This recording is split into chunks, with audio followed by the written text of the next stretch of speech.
송재경의 이슈 레이더입니다. 송재경 디멘션 투자자문 대표 나와 있습니다. 안녕하세요. 네, 안녕하세요. 네. 아이고 간밤에 그래도 미증 씨가 반등을 좀 해줬습니다. 네. 엔비디아 같은 경우에는 또 한 4%가 넘는 또 급반등을 좀 해주었는데 간밤에 미증 씨 그리고 어제 우리 증시도 좀 반등을 보였거든요. 네. 어떻게 보셨나요?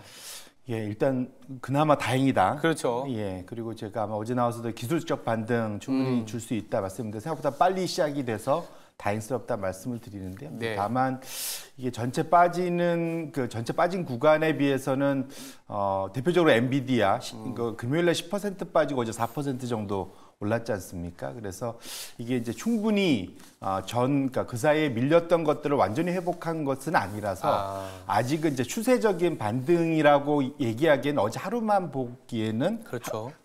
조금 이른 감이 있다.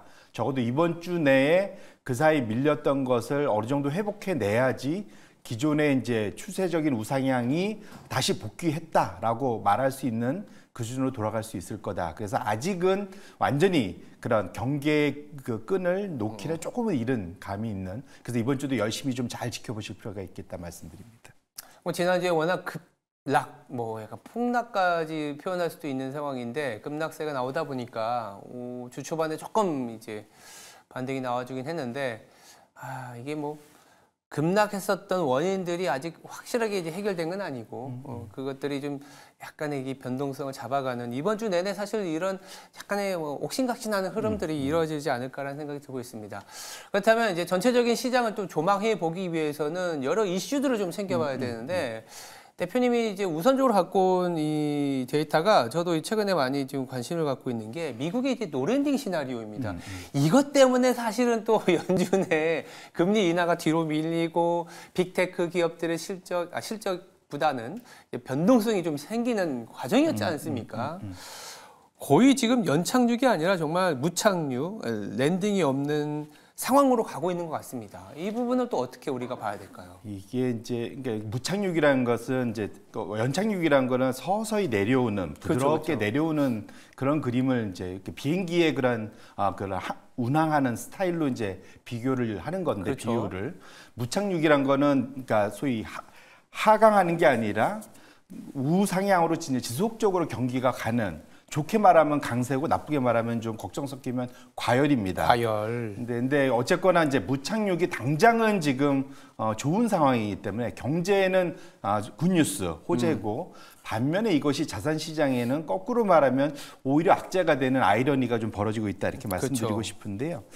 기본적으로 지금 미국 그 경제를 이끄는 가장 주도적인 그걸 한 4가지 정도로 이제 파악을 해볼 수 있는데 이 시장에서 이제 생각이 어떻게 바뀌는지 컨센서스 기준으로 바뀌는 걸 보면 차트가 총 4개를 제가 갖고 왔습니다. 작아서 보이진 않지만 그 방향성만 보시면 좋을 것 같아요. 맨 좌측 우측에 있으면 미국의 소비 지출입니다. 미국 GDP의 70%를 차지하는 게 소비고 그 소비가 결국은 미국의 GDP를 끌고 가겠는데 소비 지출이 지금 지속적으로 개선이 되면서 올해 전체적으로는 한 2.2% 성장을 가져올 거라고 보고 있고요. 이것이 결국은 미국의 GDP 올해 전체적으로는 2.5% 성장까지 예상하게 되는 그런 이제 강세를 끌고 오는 가장 대표적인 게 첫 번째로는 소비 지출이고요. 그렇죠. 두 번째로는 그 소비 지출을 이렇게 강하게 이끄는 그 원동력이 뭐냐? 결국은 일자리입니다. 그렇죠. 일자리가 계속적으로 신규로 창출이 되다 보니까 결국은 그 소비 지출을 할 수 있는 여력이 계속 생기는 거거든요. 그래서 보면 두 번째로는 지금 미국의 이제 비농업 급여 우리 입장에서는 이제 표현이 그런데 그래서 저는 신규 일자리라고 표현합니다. 신규 일자리. 신규 일자리가 지속적으로 예측치가 올라가면서 월 평균으로는 지금 월 한 16만 6천 개 정도까지 올라오면서 결국은 현재 미국의 강한 소비 지출의 원동력은 강한 그런 일자리 창출에서 비롯되고 있다는 측면에서 이게 쉽게 미국의 경기가 꺾이기는 어려운 상황이다. 또 반면에 저 아래쪽에 이제 그 실업률, 좌측의 실업률 같은 경우는 지속적으로 내려와서 한 3.8% 이 정도를 지금 지속적으로 그 안정적인 과거 평균에 비해서 낮게 보고 있고 CPI는 올해 평균적으로는 한 3%. 2%. 결국 미국 그 연준이 예측하는 2% 전후, 뭐 PCE 기준이긴 하지만 거기에서는 조금씩 멀어지는. 그래서 결론적으로 말씀드리고 싶은 거는 미국의 실물 경제는 이보다 더 좋을 수 없는 국면을 갖고 있다는 측면이 현재의 그러한 상황을 그대로 그리는 상황이다 이렇게 말씀을 드립니다. 소비도 이제 소비 지출의 어떤 뭐랄까요 증가율도 올라가고 있고 뭐 일자리가 워낙 좋은 상황이라서 그리고 물가도 여전히 높은 수준이기 때문에 연준의 금리 인하 가능성은 점점점 뒤로 밀리거나 아예 뭐 올해 없다 이런 얘기도 나오고 있습니다.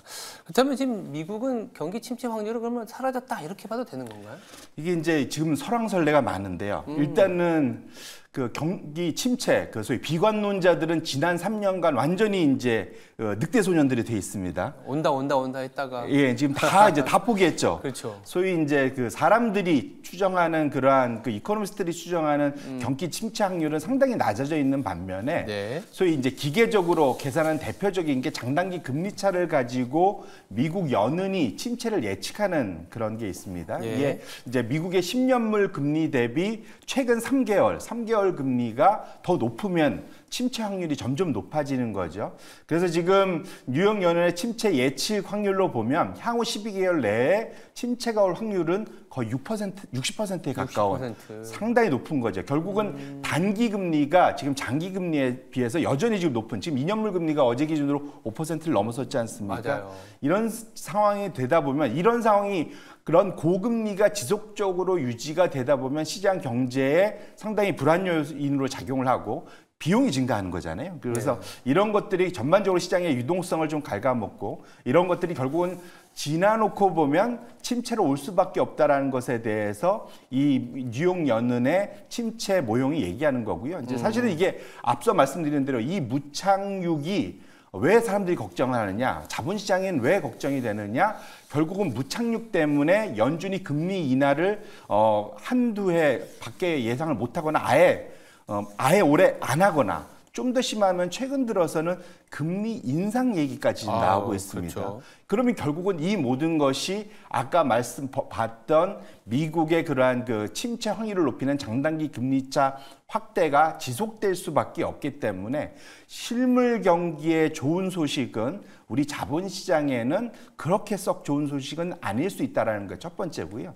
두 번째로는 미국의 이제 침체가 사실은 지금 상황에서 침체를 얘기하면 사람들이 아무도 안 믿습니다. 그렇죠. 이렇게 좀 좋을 수밖에 없는데 근데 과거에 지난 한 50년간의 통계를 보면 미국의 경기 침체를 불과 한 분기 전까지도 예측을 못한다는 겁니다. 무슨 말이냐면 침체는 갑작스럽게 무슨 갑자기 도적이 들듯이 갑자기 들어온다는 거죠. 그래서 1분기 전까지도 산업 생산도 좋고 소비도 좋고 뭐 고용도 좋고 전반적으로 좋다가 급격하게 그 다음 분기에 꺾이는 양상을 보이면서 침체가 나타나고 그거는 보통 미국의 그런 침체를 공식 선언하는 위원회에서 한 1년 넘어서 이제 평가를 하는 거기 때문에 결국은 아직은 지금 상황에서 무착륙, 노랜딩이 결국은 미국의 금리를 높게 유지하고 이것이 오히려 침체 확률을 좀 더 당기는 이런 구조로 가는 극과 극을 오가게 되는 상황을 충분히 염두에 두시고 이게 시장을 한번 바라보실 필요는 있겠다 이렇게 말씀드립니다. 네, 뭐 말씀 주신 게 뭐 상반된 결과 같긴 하시겠지만 지금 노랜딩 나올 만큼 미국 경제가 너무 좋아서 연준이 금리를 하이포런 거를 오래 하다 보면 지금 높은 금리를 유지하다 보면 결국 누적된 긴축 효과로 인해서 어느 순간 갑자기 또 침체가 올 수 있는 그런 상황이다 보니까 지금 환율 시장에서는 그래서 계속 달러가 치고 가는 것 같아요. 미국이 좋으니까 달러가 좋은 걸 수 있고 한편으로는 어저께 보니까 골드만삭스에서 인플레이션이나 지정학적 리스크를 또 해지하기 위해서는 달러를 편입해야 된다 이런 얘기들도 있습니다. 그래서 달러가 강세가 계속 유지가 되기 때문에 국내에 미치는 영향을 좀 살펴봐야 될 것 같아요. 맞습니다. 이게 어쨌거나 전 세계의 그러한 기축통화 중에도 기축통화가 미국 달러화지 그렇죠. 않습니까?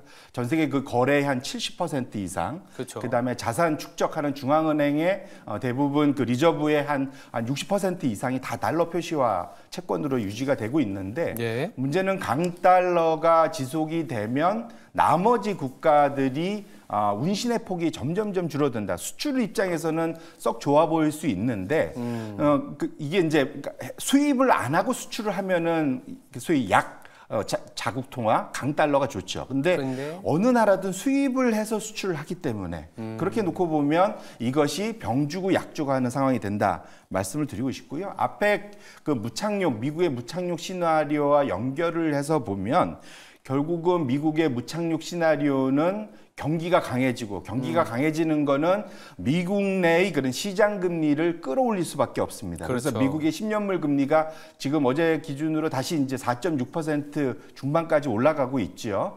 그 다음에 지금 10년물, 그러니까 이것이 결국은 5%를 다시 한번 좀 시도할 수 있는 넘는 그런 지금 방향성으로 가고 있는데 지금 차트가 열려 있는데 결국은 미국의 강달러가 오게 되는 가장 근본 원인은 미국의 강한 경제에 기반한 미국 10년물 국채 금리의 우상향하고 똑같이 움직인다. 그러네요. 차트가 보시면 지난 작년 이후에는 지속적으로 지금 달러 지수와 미국의 국채 금리가 똑같이 움직이는 걸 보실 수가 있습니다. 그래서 지금 아까 우리가 무착륙 시나리오를 봤듯이 미국의 국채 금리가 여기서 꺾일 가능성은 당장은 없어 보이잖아요. 네. 그러면 이제 강달러가 지속될 수밖에 없을 것 같고요. 이러다 보니까 투자자들은 최근 들어서 2019년 이후로 결국은 환 시장에서의 환 투자자들은 달러 매집을 아주 강하게 하고 있다.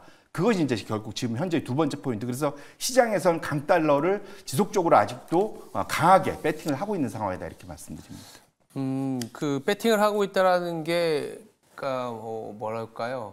미국 경제에 대해서 너무 좋게 보는 것도 있지만 뭔가 해지한다 뭐 이런 느낌도 있는 것 같고 아니면 거꾸로 미국은 뭐 자기의 갈 길을 가고 있는데 미국을 제외한 다른 지역이 사실 조금 성장률이 부진해서일 수도 있지 않겠습니까? 맞습니다. 어제 아마 저희가 지난주에도 보여드린 것 같은데 미국의 그러한 그 금리 인하 가능성이 없어지고 연준은 거꾸로 ECB, 유럽은 오히려 아직 한 3번 정도 올해 연내 6월부터 금리 가능성이 높은 게 유로존의 GDP 성장률은 지금 지속적 우하향에서 지금 올해 한 0.5% 성장에 불과한데 아까 봤듯이 우리 미국은 지금 올해 경제 성장률이 2.5% 이상 엄청나게 좀 벌어지고 있는 거죠. 그러다 보니까 유로화를 팔고 지금 일본 엔화를 팔고 지속적으로 이제 이런 것이 강해진다는 거죠. 그래서 지금 차트가 열려 있는데 지금 미국의 상품거래위원회에서 발표되는 유로 순투기 포지션 이건 뭐냐면 통상 무역 거래를 위해서 하는 그러한 이제 달러 포지션을 매수매도하는 그런 거 말고 소위 이제 넌 커머셜입니다. 결국은 그걸 저는 이제 순투기 포지션이라고 번역을 했는데 결국 유로화가 강세가 될 거다라는 것에 베팅이 이제 거의 사라져서 이제 순매수가 거의 제로 수준에 지금 근접을 하고 있는 상태고요.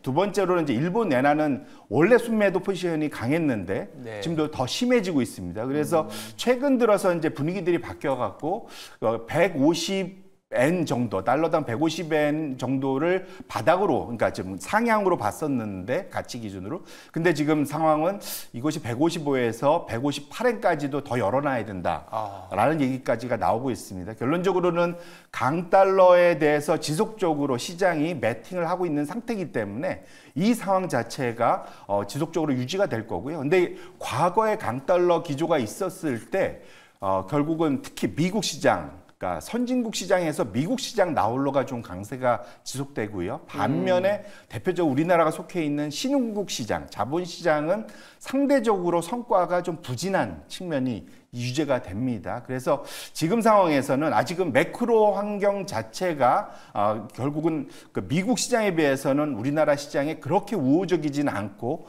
그 기조가 좀 더 강하게 유지되고 있다는 측면을 본인들의 포트폴리오 관리하는 데 있어서는 충분히 좀 염두해 주시고 반영할 필요는 있겠다 이렇게 말씀을 드립니다. 그러니까 강달러를 넘어서 이제 킹달러가 되는 느낌도 좀 있는 것 같고 말씀 주신 것처럼 지금 유로화는 뭐 패러티까지 보시는 분도 있고 아까 엔달러도 이번 주 후반에 사실 일본은행에 통화정책 회의가 있는데 크게 변함이 없다니까 뭐 154, 155 이렇게 넘어가는 분위기라서 달러화 지수 내에 사실 유로화하고 엔화의 포지션이 상당히 많기 때문에 여기에 대한 포지션을 줄여간다라는 거는 뭐 당분간 달러화가 높은 레벨을 유지한다라는 건데 또 하나 저희들이 좀 이슈를 챙겨봐야 되는 게 지정학적 리스크예요. 근데 지정학적 리스크가 또 공교롭게도 달러로 연결이 될 수밖에 없는 것 같습니다. 왜냐하면 달러는 또 안전자산이기도 하고 지정학적 리스크가 문제가 됐을 때 유가의 어떤 흐름들은 또 이머징한테는 안 좋은 흐름이지 않습니까?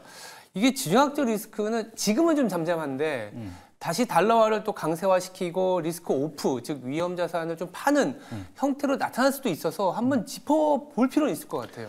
맞습니다. 이제 일단은 지금 이란, 이스라엘 서로 본토 공격이 걱정이었죠. 네. 결론적으로는 어제 유가가 좀 하락하면서 네.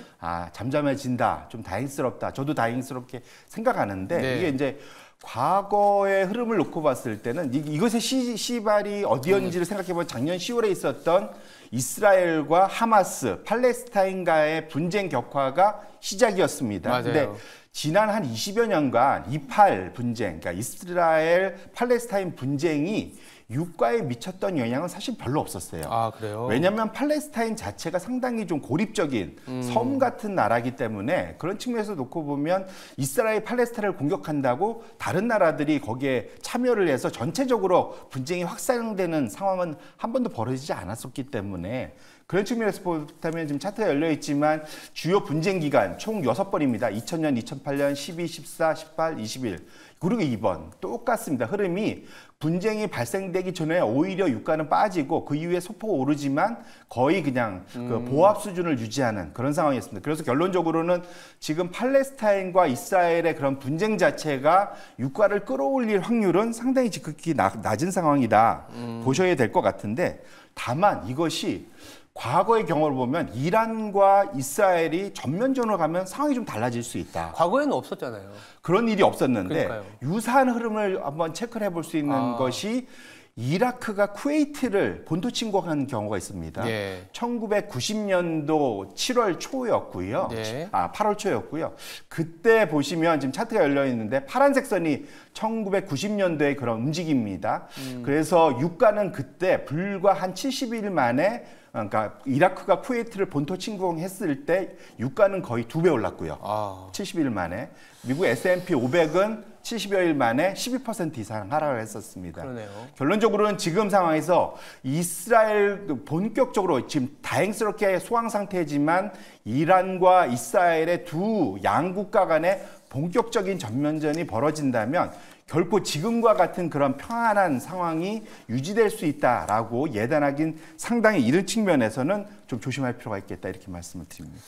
그러니까 이스라엘과 이란 간의 전면전으로 치닫지 않기 위해서 서로가 조금은 뭐라 할까요? 약간 타격은 했는데 서로 좀 중심이나 핵심 시설보다는 주변이나 핵심 시설을 좀 벗어난 쪽에 타격을 한 거 아닌가라는 그런 생각도 있습니다만 지정학적 리스크는 또 함부로 예상할 수는 없어서 이 정도로 좀 정리해 보도록 하겠습니다. 네, 지금까지 송재경 디멘션 투자자문 대표였습니다. 감사합니다.